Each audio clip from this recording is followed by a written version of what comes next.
Okay, we have here with us Michell Sudak. Sudak. You want to say your name? Michell Sudak.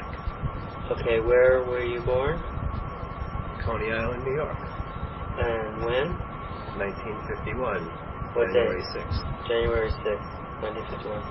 And what is your permanent address? 1675 York Avenue, New York, New York. 10128. All right. It's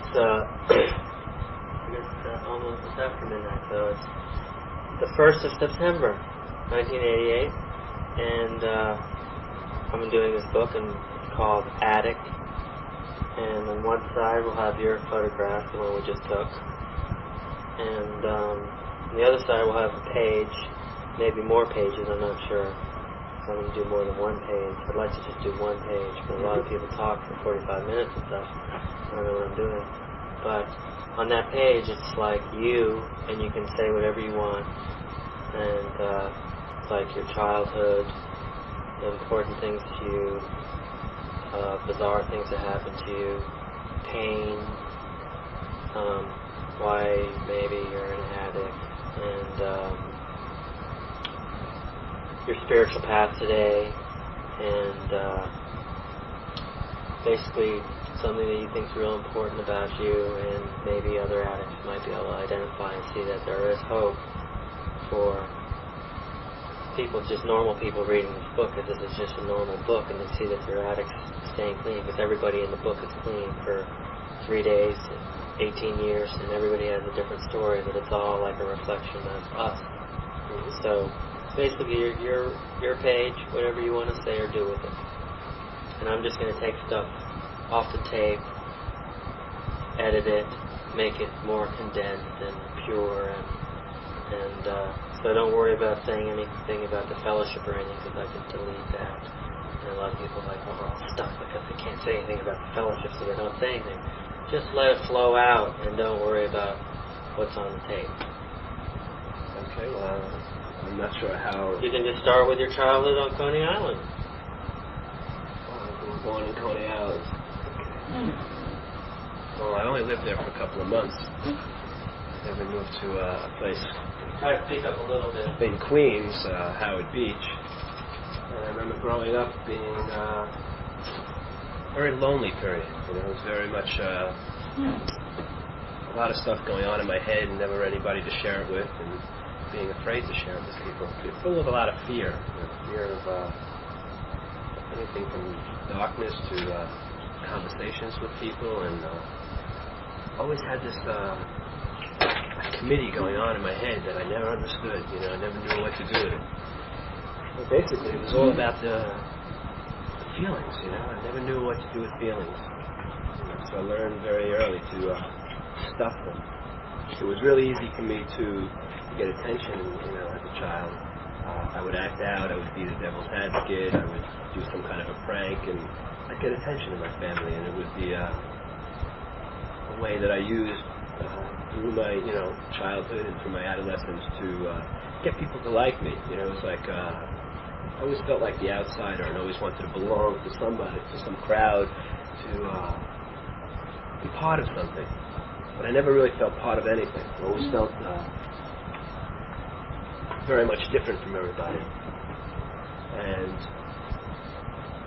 I had two sisters, an older sister and a younger sister, and I recall my early days, I was very close with my younger sister. I was able to use her as like a partner in crime kind of thing. And I used to do a lot of pranks with her, and was able to somehow to get her to take the blame for them. And that was always it was something about getting over in life, getting something done, and not being able to not being caught for it. And that was a real important attitude that I had as a kid. It was like, what can I get away with? What can I take from life and not be responsible for? You know, I mean, just little incidents when, the typical behavior was, I'd be sitting in the car with my sister, and maybe I was 5 years old, and she was 3 years old, or 6 and 4, something like that, and I pulled the cigarette lighter out of the car and touch it with my hand, and then I'd push it in and get it nice and hot, and I'd ask my sister to do it. You know, things like that were kind of mean. You know, now that I look back at them, and I thought they were just having fun. You know, it's like I always wanted to have fun and never be responsible for any of the fun that I had. And, a lot of my childhood was those kind of pranks, writing on the wall with crayons and making a joke about it and not getting caught. And I don't know, it was a lonely childhood then. You know, I really felt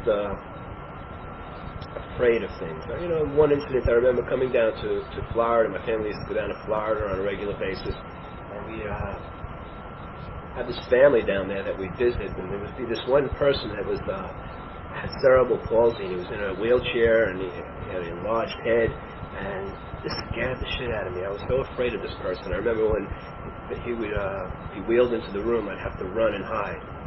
And that, you know, these kind of things were, to me, I felt they were not normal. You know, I thought everybody should be able to handle these things. I couldn't handle life.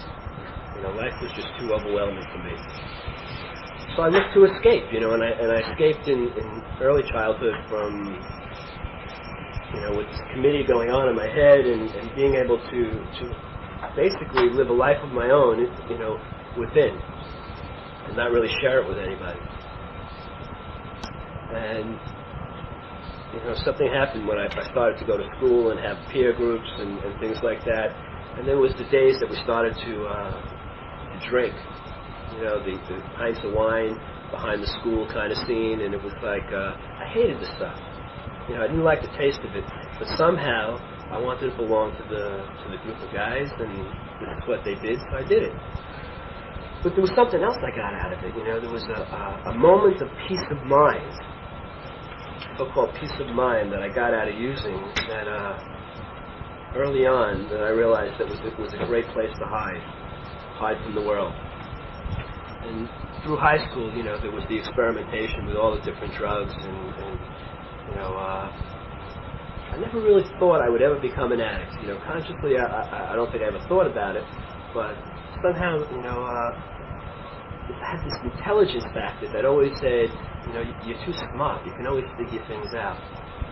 You know, it was always about the result. I was really good in school, but I didn't work at all. You know, it was never studying or never the path. It was always, how do I get good grades? And that's what I did. I got good grades. I cheated. I stole tests. You know, I was the captain of the math team, I remember, and we had this big competition. And I remember stealing the answers from the team. And that was the kind of academics that I did. It was again, that attitude of how can I get over on the world and not get caught and look like a hero kind of thing. And then people would like me. But the thing is, I always felt like shit about myself. You know, it was always, you paid the price no matter what you did. And it didn't matter that nobody ever caught me or nobody punished me for things. It was like I did, you know, the damage to myself. And that was like a self-imprisonment. And then it was the 60s and the hippie times, and it was really, that was my glory. You know, those were the times that I really loved, being up in Woodstock and experiencing free love and peace and happiness and drugs. You know, it was like, the drugs were great then.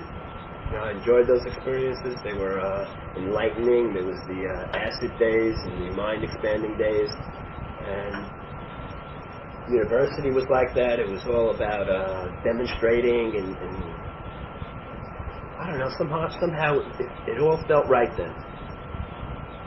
But some experiences happened at that time that kind of turned it all around. I had this one thing where I was busted for some drugs, and there was a whole scene, and I had to turn to my father, who at the time I was trying to push away and break away from, you know, to be on my own. You know, it was like this desire to be on my own, to stand on my own, to make money on my own, to be able to support myself. So I did that by dealing drugs for a while, and I got caught, and I was scared, and I turned to my dad, and it bailed me out of jail, and it was this whole big thing, and I was really worried and everything like that, and everybody was talking about pinning it on me, and I got all this big paranoia and everything, and I called my dad, And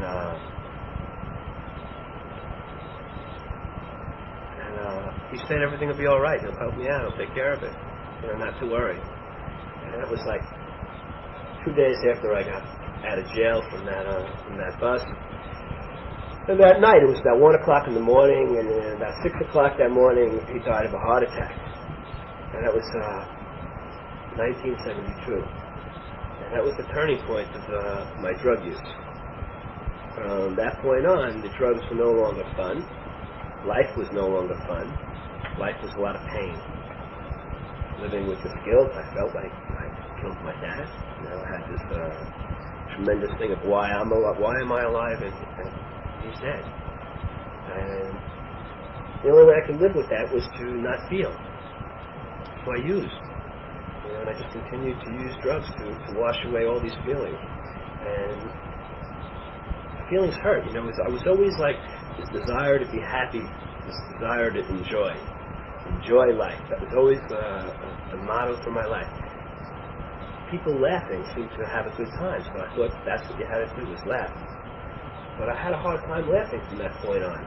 And the only time I really thought I was enjoying myself was when I was unconscious. So I spent a lot of years being partially unconscious. I thought there were a lot of ways to find happiness. I thought that if you had money, then you'd be happy. So I pursued money, and I made that a goal to be happy. And I acquired money, and it didn't work. I thought that maybe if you got married and had a wife and tried to have a family kind of situation, that would work. So I tried that. That didn't work either. I tried a lot of different things to get something, some inner peace again. It was like I tried to recapture those days when I first started using it. I felt so free. And life was just like one day at a time kind of an attitude. And what can I do today to enjoy myself?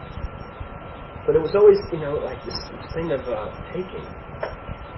It was never really what can I give. It was always what can I take. So it was like, how do I get back on that path? Well, somebody suggested trying therapy.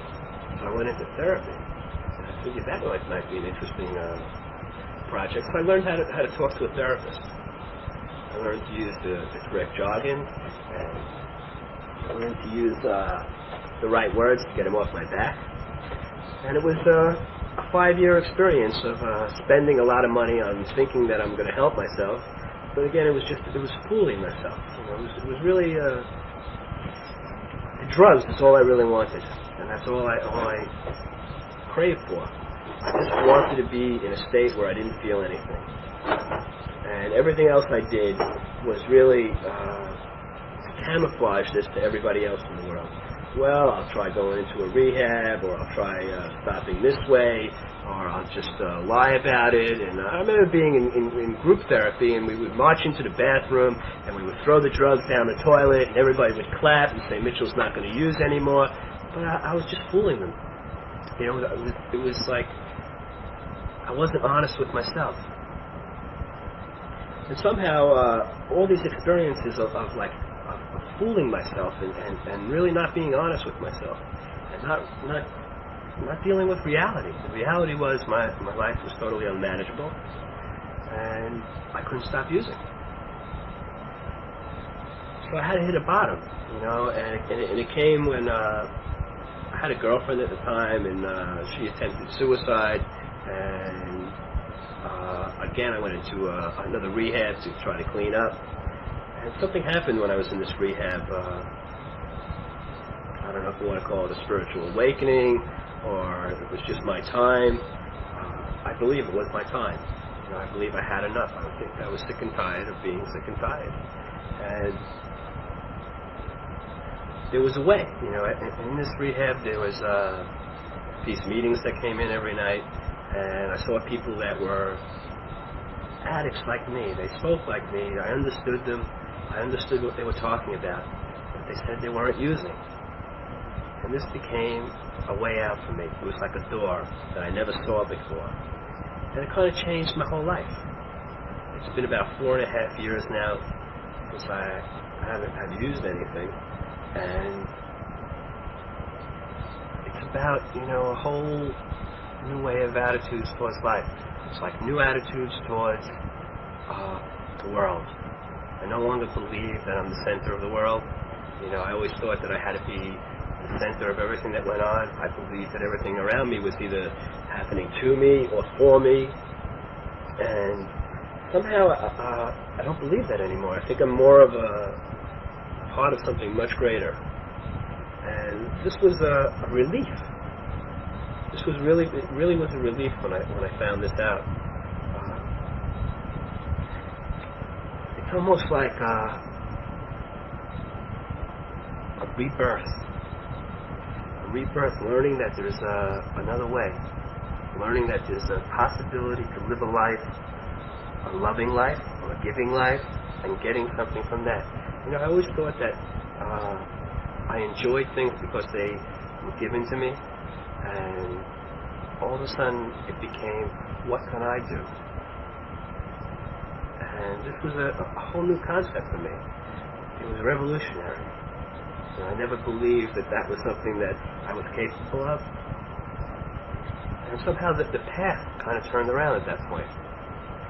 And I believe that today my path is on that line towards, how can I be a giving human being? What can I do today for somebody else? And these 4.5 years have been the most exciting years of my life. I've experienced freedom to travel, which I had never thought I would be able to travel. I've experienced people. It was the last 5 years of my using was not much contact with the outside world. There were not too many people that I let inside, and knew what was going on inside me. But today, it's like my life is rich because of the people that I'm involved with. And I believe that, I guess this point here, you'll edit it, I believe it's because of Narcotics Anonymous. I truly love that feeling of having something that I really believe in and stand for. And it's not that perfect all the time.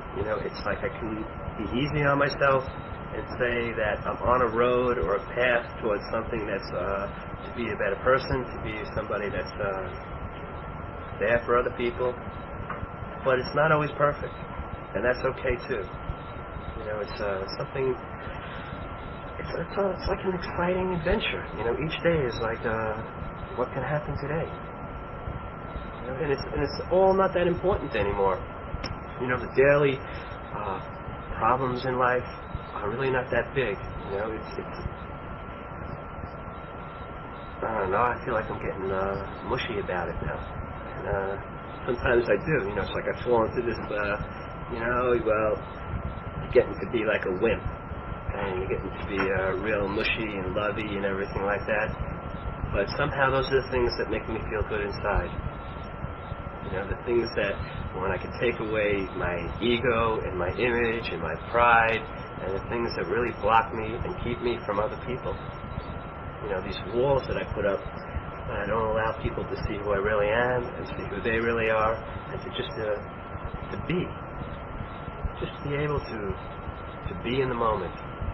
It was something that I always believed while I was using, that tomorrow would be better. And somehow, through the times that I've been clean, I believe that each day, the moment, is what really counts. It's no longer, when this happens, I'll be fine. Or if I have this outside thing, to fill this inside hole in me, I'll be okay. It's learning to nurture my insides and learning to be vulnerable, to take risks. Something I never did. There was always, it was like a con. I'll do this, but I got to get something in return for it. And, those are the times that I sell myself short. and the times that I feel really at peace with the world is when I'm not asking for anything. And I have experienced that feeling in the last 4.5 years. And this is something I believe is worth living for. It was like a self-imposed imprisonment that I had. I don't think anybody could have done to me what I did to myself those years that I was using. I really believe that the hell that I created for myself was, there would be no jail and no physical situation that could have been more devastating. And today I'm learning to let go of those things, to be easier on myself, to be gentle with myself, to be gentle with other people. And, it's like I could say these things, but to use them on a daily basis takes vigilance, takes discipline, takes consistency, things I'm learning about today. And it's like I don't think I have to be perfect. I really believe today that I don't have to be perfect. Each day that I stay clean, I can pat myself on them. It was the early days of when I was clean. It was so easy to feel good just because I was not using drugs. And somehow, as time progresses and I feel that I put more conditions on what needs to be right for me to feel good, it gets a little more complicated. And I think that the times that I simplify it and remember where I came from and where I'm going now, it's all too good. It's all too good. I don't know where else to go. Wonderful. Good ending, huh? You done?